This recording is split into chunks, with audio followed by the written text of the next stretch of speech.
The SA-3 Spectral Processor takes the algorithms of the Engineering Emmy Award-winning SA-2 Dialog Processor to another level.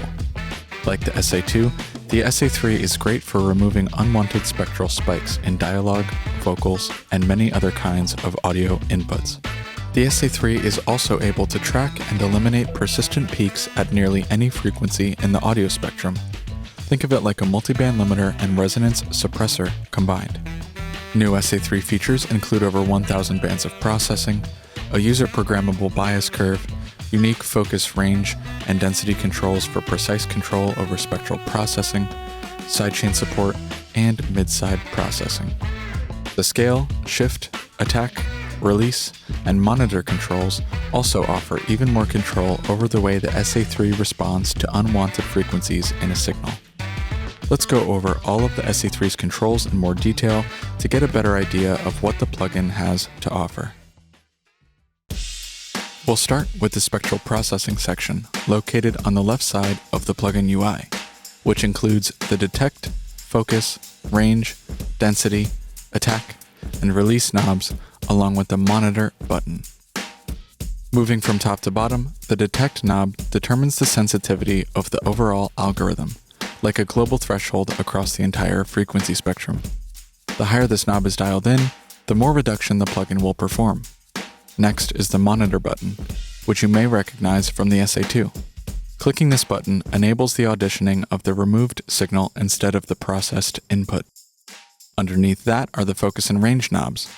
Focus alters the spectral processing algorithm to only target more persistent resonant frequencies, while range is the maximum amount of signal peak and resonant frequency removal. In the bottom left corner, you'll find the density knob, which determines how aggressively the harmonics above each fundamental peaking or persistent frequency are suppressed. Last up in this section are the attack and release controls, which are very similar to the attack and release controls found on many compressors. Attack is the rate at which spectral suppression starts, and release is the rate at which spectral suppression stops. Now onto the bias curve controls. The bias curve is located in the middle of the plugin UI in the SA-3's main LCD window, and it's for emphasizing or de-emphasizing the spectral processing in certain parts of the frequency spectrum. Controls for manipulating the entire bias curve at once are found both in the bottom middle portion of the plugin UI and on a per band basis at the top of the LCD window after clicking a band. We'll start with the bias, scale, and shift controls along the bottom of the UI. Use bias to bypass or engage all of the bias curve's points at once. Use scale to increase or decrease the total amount of the bias curve, and use shift to shift the bias curve frequency response upwards or downwards along the frequency axis. To gain control over each of the bias curve's bands individually, simply click one of them to reveal that band's curve type, frequency, gain, Q, and pan controls. Moving from left to right, selecting the currently selected curve type will reveal a list of 3 high-pass filter options when selecting the high-pass filter, and 5 parametric and shelving EQ options when selecting any other bands. To the right of the curve type is the frequency selector, marked FREQ, which is the frequency at which the band is centered.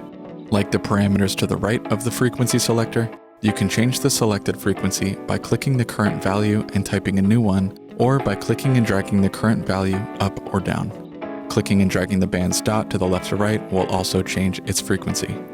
Next, gain is the amount of boost or cut of the bias curve band. Each band's gain is also adjustable by clicking and dragging the band up or down. Depending on the bias curve type, Q controls the bandwidth, slope, or filter resonance of a bias curve band, and that can also be adjusted by holding the Shift key and clicking and dragging a band up or down. Lastly, pan adjusts how much the bias curve is applied to the left or right channel, or when mid-sidebone is enabled, how much is applied to the mid or side channel. Now onto the bottom right section of the SA-3's UI, the sidechain section. This section includes the sidechain, trim, and listen controls. Moving from left to right, the sidechain or SC button enables or disables the use of the sidechain signal for determining how much spectral suppression is applied to the main input signal. The SA-3's sidechain functionality is perfect for ducking a band behind a vocal or other instrument, for example. Next, trim applies a gain adjustment to the sidechain signal before it's used to determine how much spectral suppression should occur. And lastly, the listen button enables or disables the monitoring of the sidechain signal. Let's move on to the output section of the SA-3, which is on the top right side of the plugin's UI. From top to bottom, the controls in this section are output, mid-side, and pan. Output controls the amount of gain applied to the final output of the SA-3, and mid-side enables or disables mid-side processing.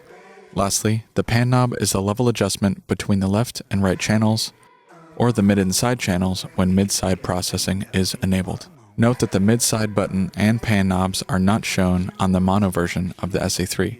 Before we move on to some audio examples, we'll cover some monitoring options on the SA-3's main LCD. By default, the blue line along the middle of the LCD shows the amount of gain reduction that the SA-3's bands are performing, but clicking the Out button at the bottom left corner of the LCD will convert the blue line into an RTA that shows a visual representation of the output signal of the plugin. Now, onto some audio examples. First up, we have some drums with some very harsh resonant frequencies in the cymbals. Let's hear them before and after the SA-3's processing.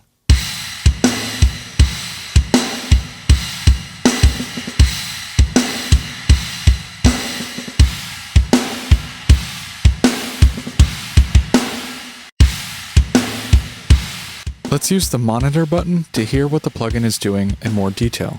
While monitor is enabled, notice how some of the harsh frequencies are persistent while others come and go quickly.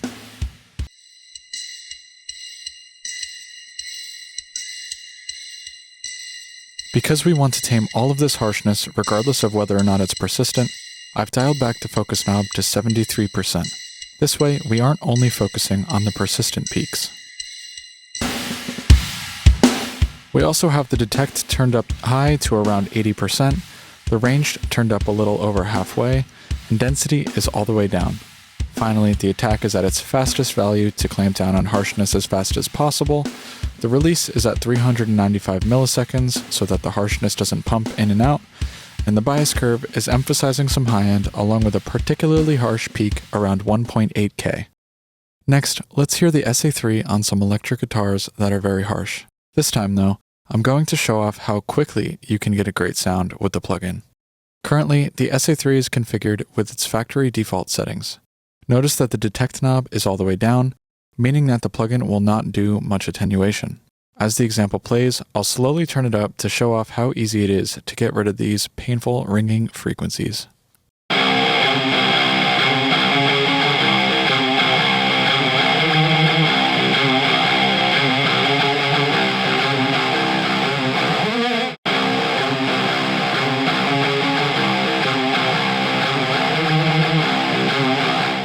That's a lot better, but just about all of the harshness is pretty persistent as opposed to spiky.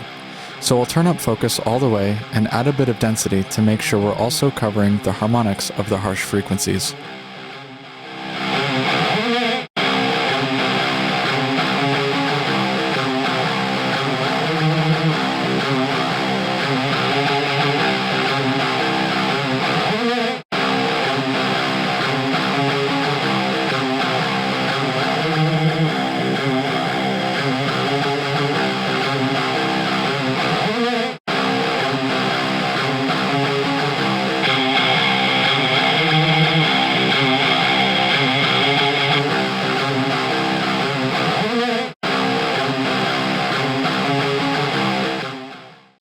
Now for a vocal example.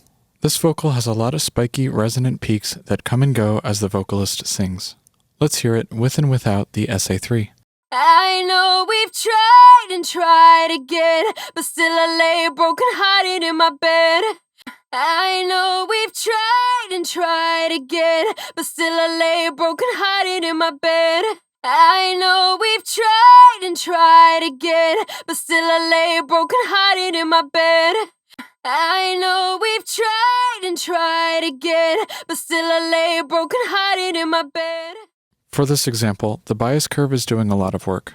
Our high-pass filter's Q value is dialed up quite high to help tame that nasty ringing sound around 1 kHz that pops out every time the vocalist gets louder. Band 4 is also boosting the highs to make sure we don't miss out on the harshness high up in the frequency spectrum. You might have noticed that this band is also helping us do some de-essing as well. Moving on to the other controls, this is another example that shows off how important the focus knob is. Again, these harsh frequencies are not very persistent. They come and go, so the focus knob is all the way down. Detect is at 60%, range is at around 68%, and we have a fast attack and a slow release to avoid pumping the peaks in and out. For our final example, we have a full mix that has a mix of persistent and spiky resonances. Let's hear it with and without the SA-3.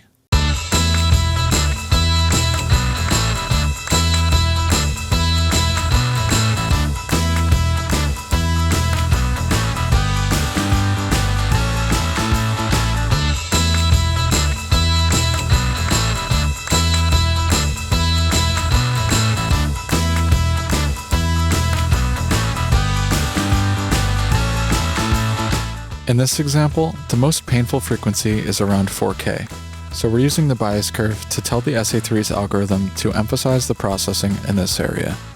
We also have the focus knob at about 50% because of the mix of spiky and persistent resonances, and range and detect are again pretty high. The SA-3 Spectral Processor by McDSP is the perfect successor to the SA-2. Its feature set picks up right where that of the SA-2 left off, and its 1000 bands are great for quickly taming unwanted peaks that the SA-2's 5 bands aren't surgical enough to handle. And unlike the SA-2, the SA-3 processing covers the entire audio spectrum. Interested in learning more? Try out the SA-3 Spectral Processor free 14-day trial at the link in the description. It can be purchased on its own, and it is also included in the all-access subscription and the Everything Pack. We've linked all of these options in the description as well. Don't forget to like and subscribe for more McDSP tips and content. Also, feel free to use the links in the description to follow us on other social media platforms. We will see you next time.